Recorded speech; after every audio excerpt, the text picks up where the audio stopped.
स्वागत है आप सभी का ऑनलाइन बोर्ड स्टडी चैनल में। तो दोस्तों काफ़ी खुशखबरी की बात तो मैं बार बार बताता हूँ कि भैया सीटेट मंत्रालय की ओर से मैं फिर से बोल रहा हूँ आप लोगों को, रेगुलर आप क्लास करते हैं तो साल में 2 बार सीटेट का एग्ज़ाम लेना है, आप सभी को पता है। इसीलिए मैं जो क्लास है मैं शुरू कर दिया हूँ। रेगुलर क्लास जो चलता है मेरे यहाँ 7:30 में शाम को चलता है। और आज जो मैं ऑनलाइन एग्ज़ाम का जो पेपर लेकर के आया हूँ 5 जनवरी 2022 का जो पेपर हुआ था ऑनलाइन एग्ज़ाम का, उसका ईवीएस का पेडागोजी। और आप सभी को पता है कि भैया मेरे यहाँ जो भी क्लास होगा वह ऑपरेशन वाली क्लास होगा। क्या ऑपरेशन वाली क्लास बोले तो पेडागोजी का मेरे यहाँ पूरा चीर फाड़ करके आपको बताया जाएगा, मज़ा आ जाएगा और एक बार में आपका सीट निकलेगा। तो भैया शुरू करते हैं आज का क्लास। और आप सभी को पता है भैया कि 76 नंबर से पेडागोजी आता है, उसके पहले 15 नंबर का जो होता है वह एनसीईआरटी बुक से क्वेश्चन आता है। तो फर्स्ट प्रश्न आपकी स्क्रीन पर है कि तरुण भारत संघ एक ऐसी संस्था है जो जल के संरक्षण के लिए कार्य करती है। बहुत अच्छी बात है भाई। और इस संस्था के प्रधान निम्नलिखित में से एक है, सही विकल्प आप लोग बताइए। बोले तो तरुण भारत जो संघ चला था, जल संरक्षण के लिए चला था, तो इसका जो प्रधान थे उसका नाम बताना है आप लोग को। क्या हो जाएगा? राजेंद्र सिंह। बहुत अच्छी बात है जिन लोगों ने राजेंद्र सिंह किया। अब भैया आपका अगला प्रश्न है कि भूमिगत जल के स्तर की क्षीणता का मुख्य कारण क्या है। भूमिगत जल स्तर समझते हैं, हाँ, अंडरग्राउंड वाटर। बोले तो पृथ्वी के अंदर जो भी जल है उससे क्या करते हैं हम लोग, कल हला करके, है ना, चापाकल हला करके हम लोग पानी निकालते हैं। तो अंडरग्राउंड जल स्तर जो है वह क्षीण होते जा रहा है, उसका क्या कारण है बताइए आप लोग।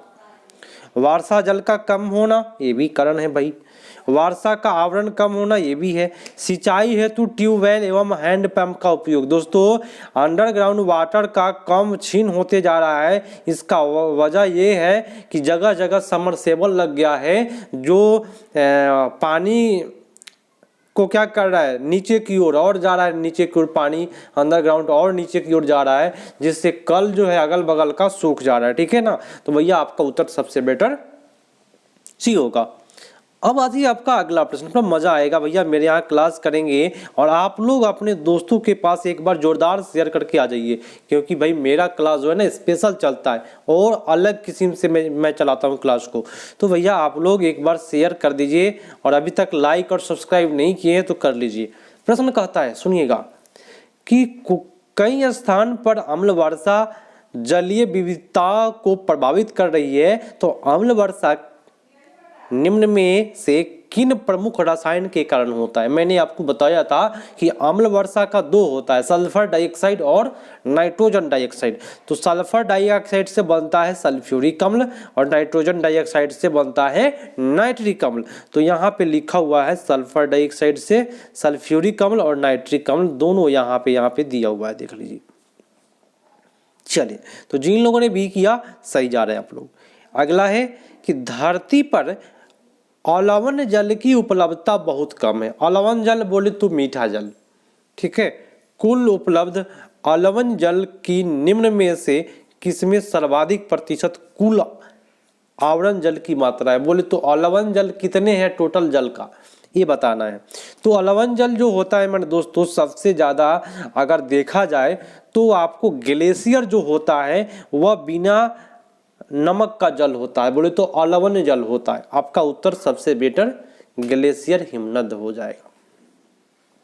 जिन लोगों ने भैया सी किया सही जा रहे हैं आप लोग। चलिए फटाफट, मेरे यहाँ काफ़ी धमाकेदार तरीके से कोई भी पेडागोजी का सोल्व कराया जाता है, ठीक है। चलिए प्रश्न है कि निम्न में से जल के विषय में कौन सा सही नहीं है।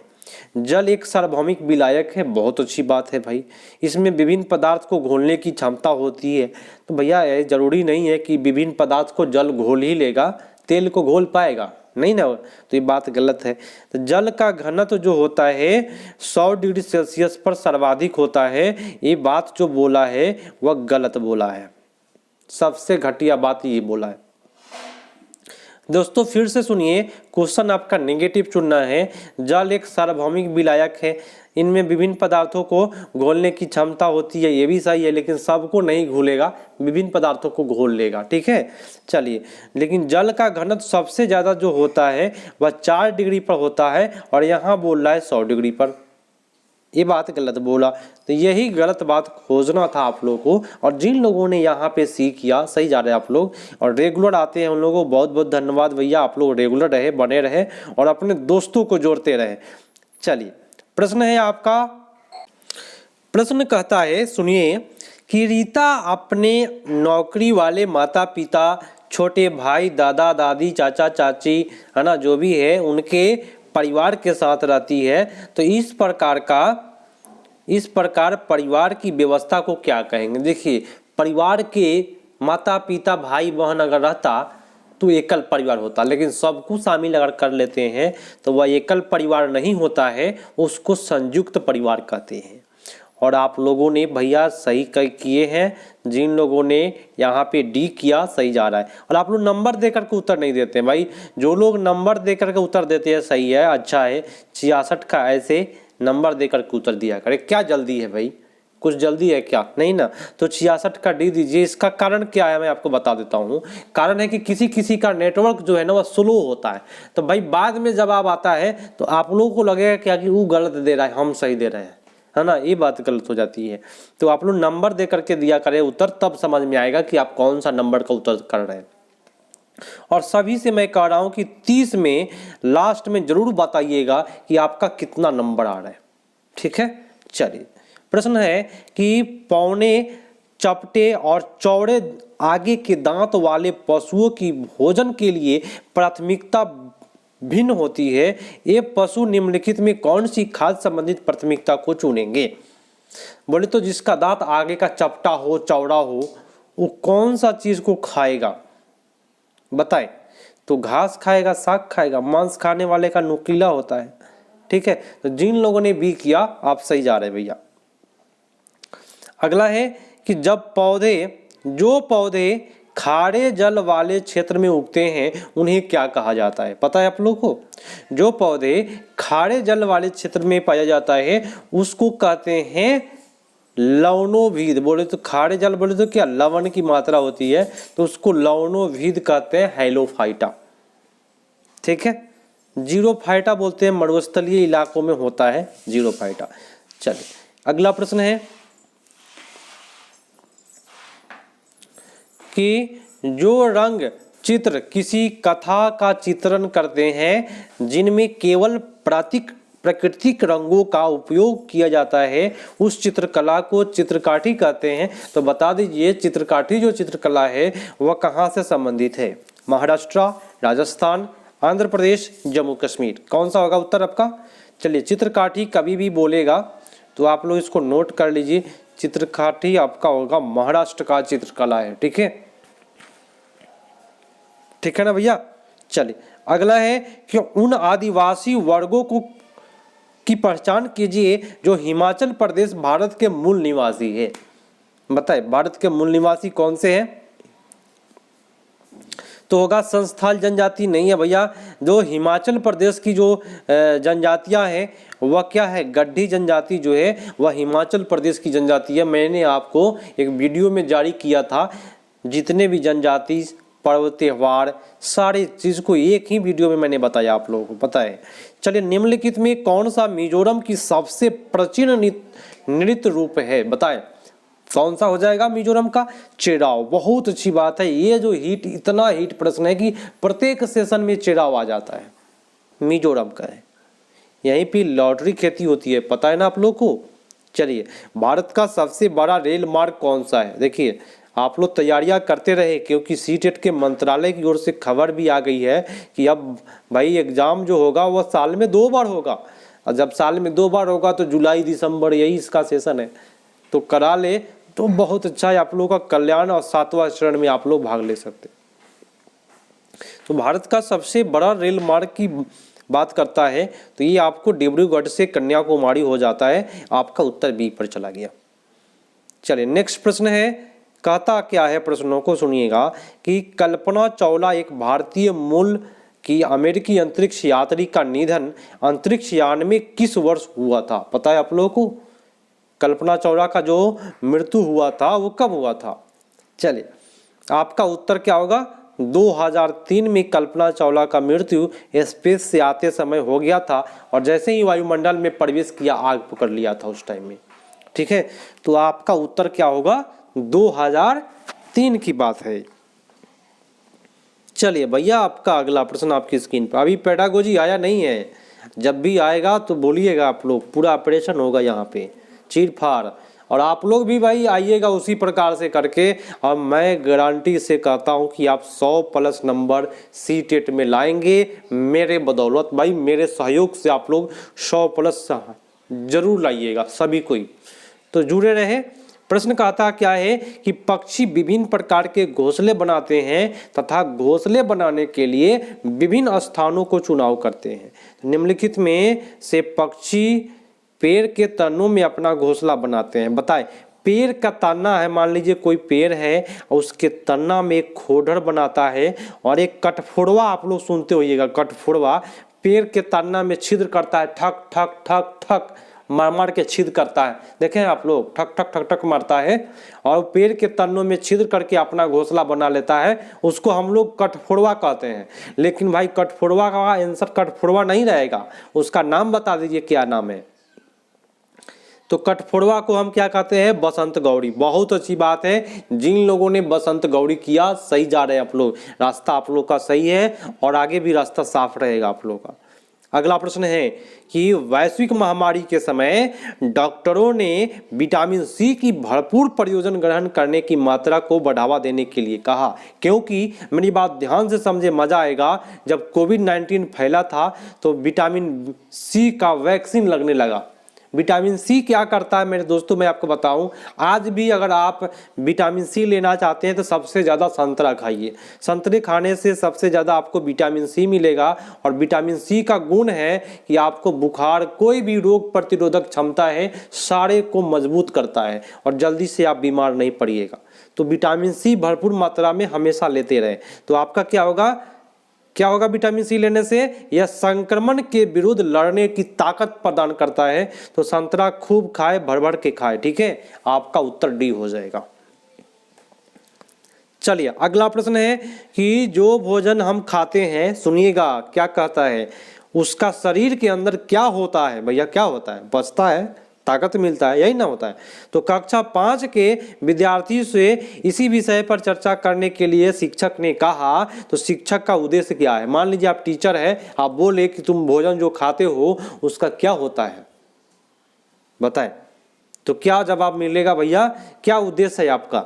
तो है कि पाचन प्रक्रिया वैज्ञानिक के प्रत्ययों के विषय में विद्यार्थियों को कल्पनाशीलता विकास करता है। प्रश्न के सही उत्तर कभी भी सही, गलत उत्तर कभी भी सही नहीं जाता है। सही उत्तर गलत उत्तर इस प्रकार के देगा ना तो भैया कभी नहीं मारिएगा, मैं बता रहा हूँ, इसको छूना नहीं है। यही तो जहर का पुड़िया है, क्योंकि आ गया पेडागोजी और मैं पेडागोजी को क्या करता हूँ? ऑपरेशन करता हूँ चीर फाड़। ठीक है, और वैज्ञानिक प्रत्ययों को विषय में देखिए, वैज्ञानिक वाली बात 1 to 5 के बच्चों के लिए नहीं बना हुआ है, ये बात नोट करके रखें, कभी नहीं सही जाता है।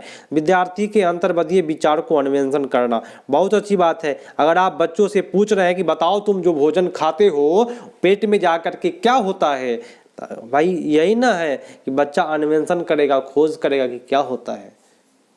तो जिन लोगों ने भैया सीख किया सही जा रहे हैं आप लोग, एकदम बढ़िया, एकदम गर्दा उड़ेगा। पेडागोजी का ऑपरेशन शुरू हो गया है, सभी कोई जुड़ जाइए और दोस्तों को फटाफट बुला लीजिए कि हाँ भाई यहाँ पे ऑपरेशन चालू है, आ करके ऑपरेशन थिएटर में शामिल हो जाए, मजा आ जाएगा। चलिए प्रश्न कहता है, सुनिएगा कि कक्षा 4 के अध्यापक आयन एक संग्रह की यात्रा का आयोजन करते हैं और इस क्षेत्र भ्रमण से कौन से प्रतीकात्मक कौशल को प्रोत्साहन मिलेगा? बताए। आयन एक संग्रहालय के। देखिए तो क्या चीज़ के लिए प्रोत्साहन मिलेगा, कभी भी अगर आप किसी बच्चा को आप संग्रहालय ले जाते हैं, क्षेत्र भ्रमण पर ले जाते हैं, तो बच्चा आंख थोड़े बंद कर लेगा। बच्चा आपका क्या करेगा, आंख खोल के रहेगा कि सर जी ले जा रहे हैं तो कुछ ना कुछ देखना है। और देखना को क्या कहते हैं, तो अवलोकन करना कहते हैं। भाई बताए पेडागोजी का ऑपरेशन हुआ कि नहीं हुआ। अवलोकन करना एवं मॉडलों का निर्माण करना होगा कि नहीं। चलिए सबसे बेटर आपका उत्तर सी पर चला गया। अगला प्रश्न है, सुनिएगा मजा आएगा। प्रश्न क्या कहता है, ये कूट है भैया और कूट को क्या करना है, कूट देना है। बहुत अच्छी बात है भाई, आप लोग को पता हो गया है कि मैं क्या क्या बोलता हूँ। प्रश्न कहता है सुनिएगा कि जल में वस्तुओं की घुलनशीलता का अवलोकन करने के एक क्रियाकलाप ईवीएस की अध्यापिका मीरा, माने एक टीचर है, उनका नाम है मीरा, अपने छात्रों से चीनी और नमक, नींबू का रस, हल्दी, आटा आदि लाने के लिए कहती है। मान लीजिए आप ही टीचर है, आप ही शिक्षिका है और आप अपने आप अपने स्टूडेंट को बोल रहे हैं कि घर से चीनी लाना, नमक लाना, आटा लाना, नींबू का रस लाने के लिए कहते हैं। तो छात्रों से यह चीज लेकर आने के कहने का सर्वोत्तम कारण क्या है, बताइए कारण। नहीं तो भाई गांव वाला मारेगा आपको, क्योंकि टीचर बनिएगा तो आपसे पूछेगा क्यों आटा मंगा रहे हो, मटर से हमको खाने के लिए चाहिए। तो भैया इसको सोल्व करना आपको है, क्या करिएगा, किस लिए मंगा रहे, बताइए आप लोग उत्तर। चलिए हम बताते हैं आपको। प्राइमरी स्कूल में कोई प्रयोगशाला अथवा सामान उपलब्ध नहीं है, ये बात गलत बोला। सामान कोई उपलब्ध नहीं है, ये बात गलत बोल दिया। चलिए छात्रों के सीखने की प्रक्रिया में परिवार को शामिल करने की आवश्यकता है। भाई परिवार को शामिल करने की आवश्यकता क्या है, परिवार तो भाई काम में लगा रहता है, उसको शामिल करिएगा। भाई कहीं अगर खतरनाक परिवार के बच्चा अगर आ गया तो भाई आपको भी शामिल कर देगा, ठीक है, तो ये भी गलत हुआ। छात्रों को सम्मिलित करना जिससे उसके ज्ञान निर्माण आसानी से हो। के देखिए बच्चा को इसलिए करते हैं ताकि बच्चा का ज्ञान निर्माण जो है आसानी से हो सके। जैसे कि आप कहेंगे चीनी नमक लेकर के आना, तो बच्चा एक्साइटेड हो जाएगा, भाई क्या बात है कि सर मंगा रहे हैं। तो ये बात सही जाता है कि नहीं जाता है। तो छात्रों के स्थानीय ज्ञान को स्कूल के ज्ञान से संबंधित करना, बहुत अच्छी बात है। यहाँ पे सबसे बेटर जो ऑप्शन दिया है सी और डी दिया है, और ऑप्शन नंबर आपका ए झलक रहा है। तो बस यही है पेडागोजी, और मेरा जो तरीका है वो आपको दिखाई दे रहा है, ठीक है। तो भाई आप लोगों को जब दिखाई दे रहा है तो शेयर बनता है नहीं ना, शेयर बनता है भैया, शेयर जरूर करें। और अभी तक लाइक नहीं ठोके हैं, ठोक दीजिए लाइक, क्योंकि काफ़ी मज़ेदार क्लास हो रही है, ठीक है। चलिए अगला प्रश्न है कि निम्न में कौन सा प्राथमिक स्तर पर ईवीएस का एक थीम है, बताएं। ईवीएस का कौन सा थीम है भैया। देखिए पदार्थ, हम चीज़ें बनाते हैं और करते हैं, प्राकृतिक संसाधन और भोजन का संरक्षण। ईवीएस का थीम मैं आपको बता देता हूं कि 6 थीम होता है जो आपको रट के जाना होगा। हम चीज़ें जो बनाते हैं, आवास होता है, जल होता है ना, यात्रा होता है, ये सब 6 थीमें हैं जिसमें ये भी शामिल है, बाकी कोई थीम नहीं है ईवीएस का। चलिए अगला प्रश्न पूरे ध्यान से करें, मजा आएगा। कहता है कि प्राथमिक स्तर के ईवीएस के पाठ्यचर्या के अनुसार विद्यार्थियों को हमारे देश के कुछ सामाजिक मुद्दों के प्रति संवेदनशील बनाया जाता है। तो पहचान करें कि निम्नलिखित में किन सामाजिक मुद्दों को पाठ्यचर्या में लिया गया है, बताएं। देखिए संवेदनशील बनाना, संवेदनशील समझते हैं कि गांव में अगर कोई चीज़ हो रहा है तो उस पर थोड़ा सा बच्चा सब विरोध करे, ठीक है। इसके लिए पाठ्यचर्या में शामिल किया गया है क्या चीज़ को, बाल विवाह को शामिल किया गया है, बाल मजदूरी को शामिल किया गया है, ताकि बच्चा ये बात को जाने और इस प्रकार की गलतियां में ना पड़े। और देखिए यहाँ पे लिखा भी हुआ है कि बाल मजदूरी और असमानताएं, वर्ग असमानता समझते हैं, जाति भेदभाव, इसको पाठ्यचर्या में शामिल किया गया है ताकि कोई भी आगे चल करके भाई बच्चा, शिक्षित बच्चा भेदभाव ना करे। यही ना है काम। चलिए भाई दहेज पता नहीं रखा गया है, ये भाई ये आपसी लेन देन है, किसी का खुशी है भाई, मन है तो दिया, मन है तो नहीं दिया, ऐसे भी चलता है। घरेलू हिंसा को भी, घर में जो झगड़ा है उसको शामिल नहीं किया गया है ना। तो सबसे बेटर क्या है, आपका उत्तर ए हो गया। जिन लोगों ने ये किया सही जा रहे हैं आप लोग। अगला प्रश्न कहता है कि निम्नलिखित में प्राथमिक स्तर पर ईवीएस की पाठ्य पुस्तकों की सबसे उपयुक्त विशेषता बताइए। सबसे अच्छा विशेषता बताइए ईवीएस का कौन सा होगा। देखिए, विषय वस्तु के माध्यम से बहुत सी जानकारी दी गई है। अब बहुत सी क्या होता है, कम सी क्या होता है, ये बात गलत हो गया। समाज में उपस्थित रूढ़िवादी धारणा को पूर्वाग्रह पर ध्यान केंद्रित करना। जब रूढ़िवाद धारणा को पूर्वाग्रह पर ध्यान केंद्रित क्यों करेंगे भाई, ये भी बात गलत हुआ।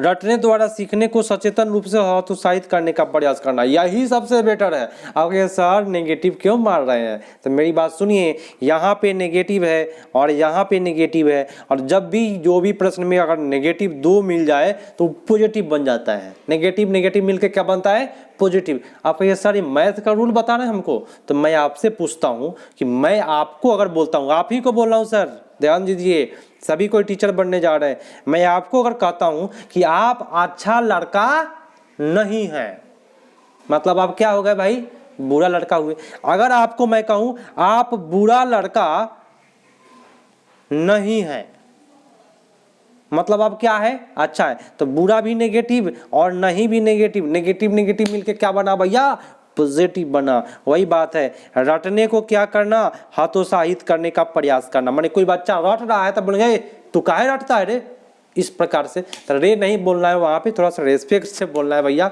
समझाने के लिए मैंने बोला आपको। तो आपका उत्तर सी हो जाएगा, जिन्होंने सी किया आपका सही हो गया। अगला प्रश्न भैया, प्रश्न कहता है सुनिएगा, कहता है क्या, ईवीएस की पाठ्य पुस्तकों में कहानियों एवं वर्णन का उपयोग करने का सबसे उपयुक्त कारण निम्नलिखित में कौन सा है, बताएं क्या कारण है सबसे बेटर। तो मैं आपको बताता हूं, कहानी अथवा वर्णन पात्रों के साथ विद्यार्थी आसानी से तदानुभूति अनुभव करते हैं। भैया सुनिए ध्यान से, कोई भी बच्चा जो होता है ना, वो कहानी से ज़्यादा सीखता है, ठीक है। अब ये देखिए, पढ़ने में आनंद आता है, आनंद वाली बात आज तक कभी सही नहीं हुआ है, आसान लगता है, ठीक है, और शिक्षक वाली ऑप्शन कभी सही नहीं जाता है। तो आपका उत्तर सबसे बेटर ये हुआ। नेक्स्ट प्रश्न दोस्तों, मजा आएगा, क्लास को करिए और कभी भी जुड़े रहिए और रेगुलर टाइम पर आया कीजिए, 7:30 पर। समझिए कि मेरा क्लास शुरू हो गया है, पहले क्लास करेंगे। खाना बनाते रहिए, महिला लोग को बहुत सारा प्रॉब्लम है, खाना बनाते रहिए, बगल में मोबाइल रखिए भैया, और आप लोग देखा करिए, ठीक है। चलिए, निम्नलिखित में कौन सी आवृत्ति मूल्यांकन ईवीएस के सीखने और सिखाने के लिए उपयुक्त है, बताइए। आप टीचर बनने जा रहे हैं, आपसे कोई मीडिया वाला आके पूछता है कि बताइए आप पर्यावरण पढ़ाने के लिए सबसे उपयुक्त बताइए, क्या करिएगा। प्रतिदिन, प्रति माह, 6 महीने, अंत में क्या करिएगा, मूल्यांकन करना है आपको बच्चा को। तो बच्चा को तो प्रतिदिन ना मूल्यांकन करना है कि प्रति माह, 6 महीना, वर्ष के अंत में, कभी भी ये सब गलत होता है। प्रत्येक दिन मूल्यांकन होता है बच्चा की, बच्चा कितना सीखा, क्या किया, ठीक है ना। चलिए, बहुत अच्छी बात है जिन्होंने ये किया। अगला प्रश्न, एक ईवीएस की अध्यापिका मीरा को शांत कक्षा पसंद है। मान लीजिए आप एक टीचर है, टीचर मान लीजिए बन जाते हैं, सीटेट अब की बार निकलेगा आपका, मैं गारंटी कहता हूँ, रेगुलर बने रहे, आप टीचर बन जाते हैं और आपको कैसा क्लास पसंद है, शांत कक्षा पसंद है, तथा वह अपने विद्यार्थियों से कहती है कि वे बैठकर अपना कार्य करें, चुपचाप बैठकर कार्य करें। जो विद्यार्थी निम्न में से किससे वंचित हो जाएगा, बताइए। और बच्चा अगर चुपचाप बैठेगा, एकदम चुपचाप बैठा है, आपको मजा आ जाएगा, वाह सब बच्चा सा शांत है, तो क्या चीज से वंचित हो जाएगा बच्चा, बताइए। हाँ, तो वंचित हो जाएगा सहपाठी द्वारा सीखना, माने अपने साथी से। जिस बच्चा को नहीं आ रहा है, तो जब बोलेगा ही नहीं तो सीखेगा क्या। देखिएगा क्लास में हल्ला क्यों होता है, सभी बच्चे साथी अपने अपने होते हैं, सब साथी लोग आपस में बातें करते हैं और उससे कुछ बच्चा सीखता है। क्या तुमको ये आता है, कखा गगा हम लिख लेते हैं, ऐसे लिखते हैं, कखा गगा हम ऐसे लिख रहे हैं, तुमको आता है, तो हम लोग को बता दो ना। तो वो बताएगा। तो इस प्रकार से सहपाठी से बच्चा सीखता है, इससे वंचित हो जाएगा अगर आप पूरे क्लास को पूरा शांत पसंद करते हैं तो। अगला है कि शिक्षक द्वारा पूछे गए प्रश्नों के उत्तर के लिए निम्नलिखित में कौन सी युक्ति विद्यार्थियों के आकलन के लिए सही है। विद्यार्थी के आकलन के लिए सबसे बेटर कौन सा है, तो उत्तर का मूल्यांकन सही या गलत रूप में। दोस्तों कभी भी क्वेश्चन में अगर ऑप्शन में देगा सही और गलत, वो हमेशा गलत होता है ना। इसलिए और वो भी क्या लिखा है, अंक के रूप में, अंक बोले तो संख्या के रूप में, तो ये भी बात क्या हो गया, जहर का पुड़िया हो गया, आपका गलत हो रहा है। उत्तर को छात्रों के मूल विचारों से मूल्यांकन गुणात्मक होना चाहिए। हाँ भैया, बच्चों का जो मूल्यांकन होना चाहिए वह गुणात्मक होना चाहिए और अनुभवों का मूल्यांकन गुणात्मक होना चाहिए। बहुत अच्छी बात है, आपका 2 ऑप्शन इसमें सही जा रहा है, बी और सी। चलिए, जिन लोगों ने सी किया सही जा रहे हैं। अच्छा लग रहा है क्लास, कमेंट करके जरूर बताइएगा। चलिए, सभी को नंबर देकर उत्तर दिया करें। प्रश्न कहता है कि भोजन विषय पढ़ाते हुए सुनीता माने एक लड़की है, पर्यावरण अध्यापिका की निम्नलिखित में कौन सी युक्ति छात्रों में अन्वेषण प्रवृत्ति को बढ़ावा देगा। बोले तो इसमें 4 ऑप्शन दिया हुआ है, 4 ऑप्शन में बताना है कि कौन से ऑप्शन में बच्चा खोज करेगा। तो अच्छा स्वास्थ्य बनाए रखने के लिए छात्र क्या खाए, इसमें क्या खोजेगा, कुछ खोज करने वाली बात है नहीं है। छात्रों को विभिन्न क्षेत्रों में भोजन पदार्थों को चित्रों से संग्रहित करना, भैया चित्र से कुछ नहीं होने वाला है। भोजन के विभिन्न स्रोतों को चित्र दिखाना, यह भी बात गलत हो गया। छात्रों के परिवार और समुदाय के सदस्यों से भोजन की विविधता की पसंद नापसंद की चर्चा करने के लिए प्रेरित करना। दोस्तों अगर आप एक टीचर है और बच्चा से अन्वेषण कराना चाहते हैं भोजन के बारे में, तो आप कहिएगा कि बताओ कि तुम अपने घरों में बताओ कि किसको कौन चीज़ का खाना पसंद है, किसको कौन चीज़ सब्जी पसंद है। तो बच्चा खोज के बताएगा कि ये मेरे पापा को ये सब्जी खाना पसंद है, मम्मी ये मेरे सब्जी नहीं खाती है। तो ये पसंद नापसंद के बारे में चर्चा चलेगा और इसमें बच्चा क्या करेगा, तो खोज करेगा। ये हुआ दैनिक जीवन वाला। अब बच्चा काफ़ी एक्टिव होता है और इससे बच्चा सीखता है। अगला प्रश्न है, रोनाल्ड रॉस की कहानी को पर्यावरण अध्ययन की पाठ्य पुस्तकों में स्थान दिया गया है। रोनाल्ड रॉस के बारे में जानते हैं। इन्होंने क्या किया, तो मच्छर के पेट में झांका था और इनको चिकित्सा का नोबेल पुरस्कार भी मिला है दोस्तों, पता है आप लोगों को। ठीक है, तो है भैया विद्यार्थियों को खोज के लिए प्रेरित करना। भाई वैज्ञानिक के बारे में बता रहे हैं तो इससे क्या होगा, ताकि बच्चा भी खोज करे। ठीक है, चलिए, विद्यार्थियों को मलेरिया और मच्छर के संबंध जोड़ने में सहायता करना, ये भी सही है। वैज्ञानिक कार्य कैसे करते हैं इसको भी बच्चा समझेगा कि हाँ वैज्ञानिक कैसे काम करते हैं, है ना। तो बच्चा आगे चल करके वैज्ञानिक बनेगा। और पियाजे साहब बोले हैं, आपको पता है कि बच्चा नन्हा वैज्ञानिक होता है, पता है आप लोगों को, बच्चा नन्हा वैज्ञानिक होता है। किसने कहा, पियाजे साहब ने कहा। ठीक है, याद रखिएगा, ये भी प्रश्न पूछता है। क्वेश्चन कहता है कि निम्नलिखित वाक्यों में से इकाई योजना के लिए सबसे उचित विशेषता को पहचानिए। सबसे बेटर विशेषता बताइए आप लोग क्या होगा। चलिए, यह है कि यह पाठ के 10 से अधिक पाठ योजना का संकलन करना, प्रत्येक पाठ के लिए सीखने सिखाने की प्रक्रिया क्रियाकलाप का ब्यौरा बात गलत होता है। ठीक है, पाठ वाली बात भी 10 से अधिक पाठ का योजना, फिक्स वाला अंक अगर मिल जाए 1 2 10, है ना, वो गलत जाता है। यह विषय वस्तु को बड़े भाग की गहनता योजना, बड़े भाग आपका गलत हुआ। तो ये आदर्श रूप में यह 10 से अधिक पाठ योजना का संकलन है। 10 से अधिक योजना का संकलन है। फिर से यहाँ पे 10 आया तो आप कहेंगे सर ये 10 वाला बात तो फिर से गलत हो गया। तो हाँ भाई ये गलत है। तो आप भाई सबसे बेटर कौन सा होगा बताएं, आप इसमें खोजना है। ईवीएस तो यही है, ईवीएस का पेडागोजी सबसे क्या होता है, डिफ़िकल्ट होता है। लेकिन ध्यान से समझिए कैसे ऑपरेशन होता है। यह विषय वस्तु के बड़े भाग की गहन योजना है। कौन सा गहन योजना है भाई, तो विशेषता को पहचानना जो होता है वह एक प्रकार से क्या होता है, गहन योजना होता है। याद रखिएगा, कोई भी चीज़ के बारे में अगर विशेषता पूछते हैं तो बिना गहन योजना के होगा ही नहीं। तो आपका उत्तर सी पर चला गया। निम्नलिखित में कौन सी युक्ति भाषा सीखने में कठिनाई वाले विद्यार्थियों को पर्यावरण अध्ययन सिखाने के लिए सबसे उचित है? बताएं। जिसको भाषा सीखने में कठिनाई हो रहा है उस बचवा को आप कैसे सिखाइएगा, मास्टर बनिएगा तो बताएं। चलिए, उन्हें स्पर्श रूप से बड़े बड़े अक्षर में अंकित करने के लिए, बड़े बड़े अक्षर, ये बात गलत हो गया। ये यहाँ पे कोई दृष्टिबाधित विद्यार्थी नहीं है, उसको बड़ा बड़ा लेटर देंगे। अवधारणाओं की व्याख्या बड़े बड़े चित्रों, ठोस वस्तुओं, क्रियाकलापों के साथ करना चाहिए। सबसे बेटर आपका वह आंसर जो है वह बी पर जा रहा है, क्योंकि देखिए ठोस वस्तु बोले तो मूर्त, अब मूर्त वाली बात हमेशा सही जाता है। ठीक है, चलिए आज का लास्ट प्रश्न है, और लास्ट प्रश्न आपका कूट है, और कूट को तो भैया आप लोग को पता है, अच्छे से कूटा जाएगा। कहता है क्या बछेंद्री पाल के बारे में बताना है।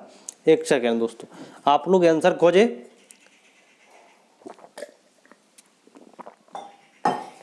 हाँ, तो बताइएगा, थीम यात्रा में बछेंद्री पाल पर्वतारोहण के अनुभव के वर्णन को सम्मिलित किया गया है। तो इन्हें सम्मिलित करने का क्या कारण है बताएं, बछेंद्री पाल को क्यों शामिल किया गया है बुक में? तो यह एक अध्याय लिंग रूढ़िवाद को चुनौती देता है। बात सही है, बछेंद्री पाल महिला है, तो कहते हैं गांव देहात में कि महिला भी किसी से कम नहीं है, महिला भी आगे बढ़ रही है, तो चुनौती दे रही है भाई। यहाँ हो गया एक तो सही चला गया। अब भाई अगला है कि यह अध्याय पर्वतों के ऊंचाई और चोटियों को मापने और पहुंचने में आई चुनौती का वर्णन करता है। ये भी बात सही है, क्योंकि भाई पर्वत पर चढ़ने पर बहुत सारा चुनौती आता है। ठीक है, तो ये भी सही हुआ। यह अध्याय सामूहिक बोले तो टीम कार्य, बोले तो टीम काम, बोले तो क्या नेता, लीडर की बात होता है। कार्य में महत्व व्याख्या करता है कि हाँ आप किसी को पहाड़ पर ले जा रहे हैं चढ़ाने के लिए, तो आपको कैसे टीम वर्क करिएगा, ये भी सही हुआ। यह अध्याय एक अनुकरणीय आदर्श को प्रदर्शित करता है, बोले तो क्या बछेंद्री पाल चढ़ी है उसी प्रकार से प्रत्येक व्यक्ति उन्हीं का अनुसरण करके सब कोई चढ़ने लगे, तो एक अनुकरणीय आदर्श को प्रस्तुत कर रहा है। तो आपका इसमें सब सही चला गया, ABCD। तो भैया आज के लिए इतना ही। आप लोगों को पता है कि मेरे यहाँ जो क्लास चल रहा है वह जुलाई सीटेट एग्ज़ाम के लिए चल रहा है, और मंत्रालय की ओर से खबर आया है कि साल में 2 बार एग्ज़ाम होगा, जुलाई और दिसंबर। तो जो भी हो, जुलाई हो या दिसंबर हो, सभी के लिए बेटर क्लास है, क्योंकि 5 जनवरी 2022 का पेपर लेकर के आया था मैं, और आप लोग इसको काफ़ी बेटर तरीक़ा से सीखें, और रेगुलर आप लोग समय से आया करें 7:30 पर, और अपने दोस्तों को ज़रूर जोड़िए और बोलिए कि यहाँ क्लास रेगुलर चल रहा है, क्लास करें, आपका सीटेट निकलेगा। शेयर जरूर करें, लाइक करके जाए, और अभी तक अगर बटन को सब्सक्राइब नहीं किया, बगल में सब्सक्राइब होता है और एक घंटा होता है, उस घंटा को दबा लेना है, ऊपर वाला घंटा को दबाना है। ठीक है, 3 घंटा मिलेगा, जो सबसे ज़्यादा ऊपर होगा उसको दबाना है, एवरेस्ट चोटी वाला। ठीक है, तो भैया मिलते हैं अगले पार्ट में, तब तक के लिए धन्यवाद, जय हिंद।